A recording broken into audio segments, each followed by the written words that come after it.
আসসালামু আলাইকুম ভিউয়ার, সবাই কেমন আছেন? চলে আসলাম আমার রান্নাঘরে। আজকে আমি একটা ভর্তা রেসিপি বানাবো। এই দেখুন, আপনাদের এইদিকে কি বলে এটাকে? আমাদের এইদিকে ঘ্যাটকল বলে, আপনাদের ওইদিকে কি বলে জানি না। এটার পাতাও খাওয়া যায়, কচি পাতা, এবং ডাঁটাও ভাজি করে খাওয়া যায়। আপনাদের ওইদিকে কি গাছ বলে? এই যে একটা ধরিয়ে আমি দেখাই দিলাম, কি গাছ বলে জানি না। আমাদের এইদিকে ঘ্যাটকল বলে। এটাকে আমি কেটে ধুয়ে পরিষ্কার করে ভর্তার জন্য প্রস্তুত করব। এই যে এটাকে আমি একটু লবণ দিয়ে সিদ্ধ বসিয়ে দিয়েছি। এখন ভালোভাবে সিদ্ধ হয়ে গেলে এই যে আমি ঢেলে নিয়েছি। এখন এটাকে আমি ব্লেন্ডার করে নিব, অথবা শিলেও বেটে নিয়ে যায়। আমার ব্লেন্ডারে আমি তাড়াতাড়ি করে নিচ্ছি। আমি ব্লেন্ডারে এক এক করে সব ব্লেন্ড করে নিচ্ছি। আপনারা শিল্পটাও করতে পারেন, অসুবিধা নাই। এই যে আমার ব্লেন্ডার হয়ে গেল, এই যে হয়ে গেল আমার ব্লেন্ডার করা। এখন আমি হচ্ছে এটাকে ফ্রাই প্যানে তেল দিয়ে দিয়েছি। এখন এটাকে আমি হচ্ছে ভাজি করে নিব। সব মশলা দিয়ে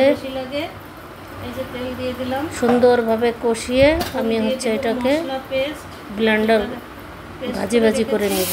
এই যে দিয়ে দিলাম আমি প্রথমে ব্লেন্ডার করা মশলাগুলো, পেঁয়াজ, রসুন, জিরা, হলুদের গুঁড়া, একটু শুকনো মরিচের গুঁড়া, এগুলো হচ্ছে আমি দিয়ে দিলাম। এটা দিয়ে আমি একটু কষিয়ে নিব।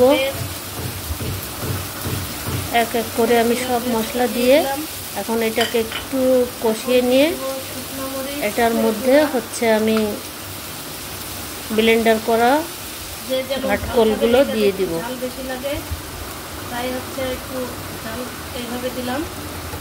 এভাবেই দিয়ে আমি হচ্ছে সব মশলাগুলো কষিয়ে নিচ্ছি।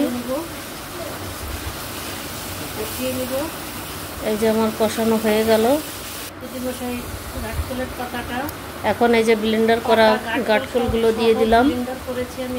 এখন এইটাকে ভাজা ভাজা করে সুন্দর করে একদম তেল উঠে যাবে সেইভাবে ভাজা ভাজা করে আমি কষিয়ে কষিয়ে রান্না করে নামিয়ে নিব।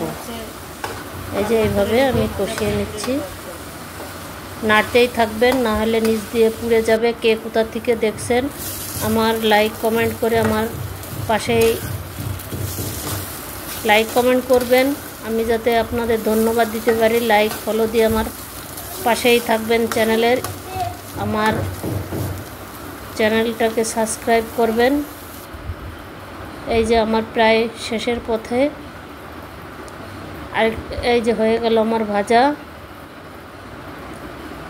এই দেখুন কেমন শুকনো শুকনো হয়েছে। আজকের মতো এই পর্যন্ত, ফিরবো অন্য কোনো